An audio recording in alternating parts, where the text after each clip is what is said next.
Assalamualaikum warahmatullahi wabarakatuh. Saya Celia Putri dari kelas HES 3B dari kelompok 7 akan menjelaskan materi tentang zakat, infak, sedekah, dan wakaf. Yang pertama, zakat.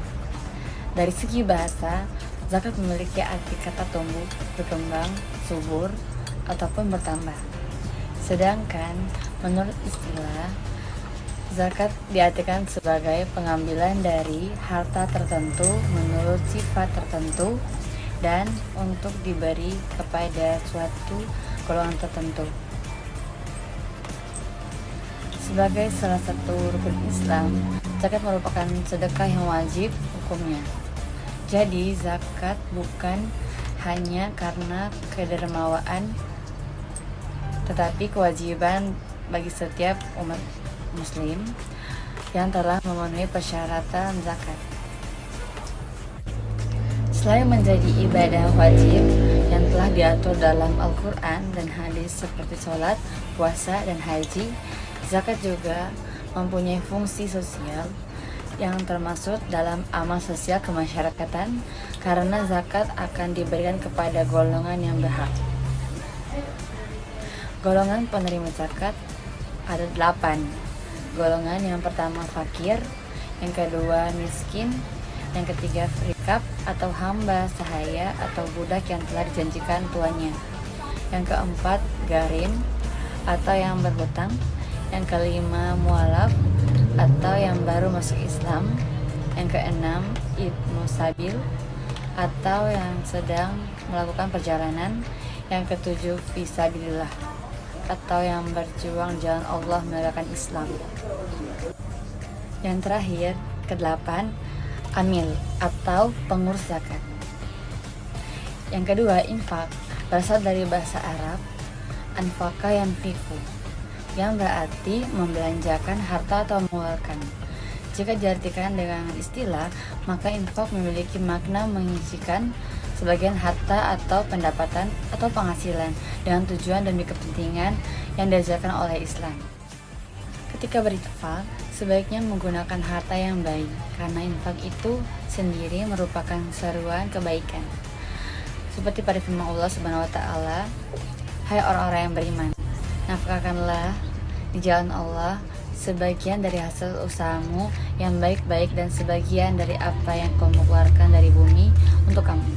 Dan janganlah kamu memilih yang buruk-buruk lalu kamu menafkahkan daripadanya, padahal kamu sendiri tidak mau mengambilnya, melainkan dengan memicingkan mata terhadapnya. Dan ketahuilah bahwa Allah Maha Kaya dan bagi Maha terpuji."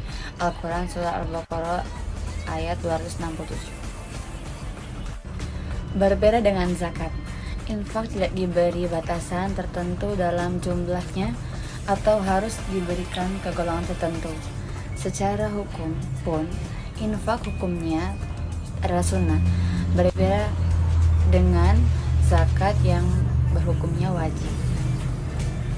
Intinya adalah bahwa infak merupakan kegiatan untuk mengeluarkan atau membelanjakan harta tanpa ada ukur atau batasan tertentu dengan tujuan kebaikan baik bagi diri sendiri maupun orang lain. Yang ketiga, sedekah. Dalam bahasa Indonesianya adalah sedekah. Berarti pemberian sesuatu kepada fakir miskin atau orang yang berhak menerima yang di luar kewajiban zakat dan menyesuaikan dengan kemampuan si pemberi. Secara umum, sedekah juga bisa memiliki makna mengamalkan harta di jalan Allah tanpa mengharap imbalan dan hanya berharap kepada balasan ridhonya sebagai bukti kebenaran iman. Sedekah juga umum disebut dengan istilah donasi ataupun derma. Tetapi sebenarnya apapun kebaikan yang kita lakukan kepada orang lain juga bisa dianggap sebagai sedekah, bahkan dari hal kecil dan sederhana seperti tersenyum.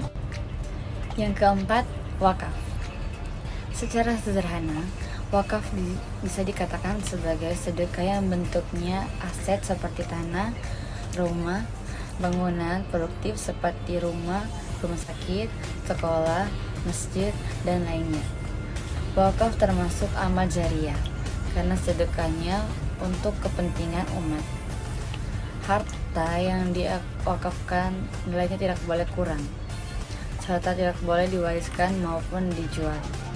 Hal ini karena pada dasarnya kepemilikan atas harta tersebut sudah diserahkan kepada Allah Subhanahu wa taala atas nama umat.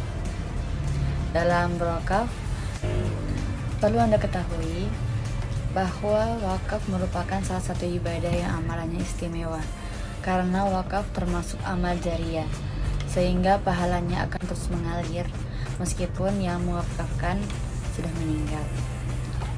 Selain itu, dalam berwakaf juga diatasnamakan untuk orang lain. Sudah menjadi kewajiban bagi seorang muslim untuk membantu sesama dengan menafkahkan sebagian hartanya, baik melalui zakat, sedekah, infak maupun wakaf, sesuai dengan ketentuan yang telah diatur oleh Al-Quran dan hadis. Hanya itu saja penjelasan tentang materi saya dari kelompok 7. Apabila ada kekurangan, mohon dimaafkan. Terima kasih. Wassalamualaikum warahmatullahi wabarakatuh.